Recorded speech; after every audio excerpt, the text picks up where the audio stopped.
కలియుగ ప్రత్యక్ష దైవం శ్రీ వెంకటేశ్వర స్వామివారిని విజయనగరం ఎంపీ కలిశెట్టి అప్పలనాయుడు దర్శించుకుని మొక్కులు చెల్లించుకున్నారు. ఆలయ అధికారులు దర్శన ఏర్పాట్లను చేసి ఆ శ్రీనివాసుని తీర్థ ప్రసాదాలతో పాటు శేషవస్త్రాన్ని బహుకరించారు.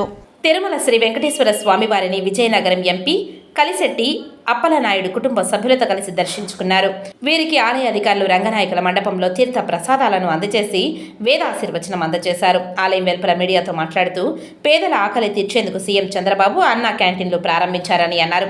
తమ వద్దకు వచ్చే ప్రతి ఒక్కరూ బొకే, దుశ్శాలువలు, పండ్లు, ఫ్లెక్సీలు పెట్టే ఖర్చు విరాళం రూపంలో అన్నా క్యాంటీన్లకు ఇవ్వాలని కోరుకుంటున్నానని, 10 రూపాయల నుంచి ఎంత చేసినా సంతోషం వ్యక్తం చేస్తానని అన్నారు. అన్న ఎన్టీఆర్ స్ఫూర్తితో చంద్రబాబు అన్నా క్యాంటీన్లను ప్రారంభించారని మీడియాకు తెలిపారు. ప్రజలు 5 కోట్ల ఆంధ్రులు ఏ నమ్మకంతో అయితే ఎన్డీఏ కూటమి చంద్రబాబు నాయుడు గారికి ముఖ్యమంత్రి చేసి ఆశీర్వదించారో ఆయనకి ఆరోగ్యాలు ఉండాలి, రాష్ట్రం బాగుండాలి, రాష్ట్రం కోసం వారు పడుతున్న తపన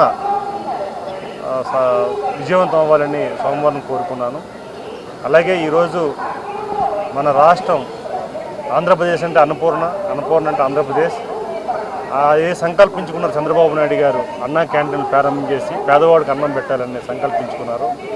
అందులో భాగంగా ఇందులో రాష్ట్ర ప్రజలు, తెలుగు ప్రజలు, దేశ విదేశంలో ఉన్న తెలుగు ప్రజలు కూడా ఇందులో ఇన్వాల్వ్ అవ్వాలని నా వంతు భాగంగా నా దగ్గరికి వచ్చిన అతిథులు కానీ, వ్యక్తులు కానీ, లేకపోతే అభిమానులు కానీ, ప్రజలు కానీ నా దగ్గరికి వచ్చినప్పుడు వాళ్ళు సాలువులు కానీ, లేకపోతే పూలదండలు కానీ, స్వీట్లు కానీ, పలహారాలు కానీ తెచ్చినప్పుడు అవి ఈ క్షణం నుంచి మానేసి విడిచిపెట్టి ఏదైతే మీరు ఖర్చు చేస్తున్నారో డబ్బుని అన్నా క్యాంటీన్లకి ఇమ్మని, ప్రభుత్వ సీఎం గారు ఫండ్కి ఇమ్మని, ఒక 10 రూపాయల నుంచి మీరు ఎంత ఇచ్చినా సాయించినా అది ఫోన్పే చేసి నాకు వాట్సాప్ పెడితే ఆనందిస్తానని ప్రజలకి నేను కోరుకుంటున్నాను.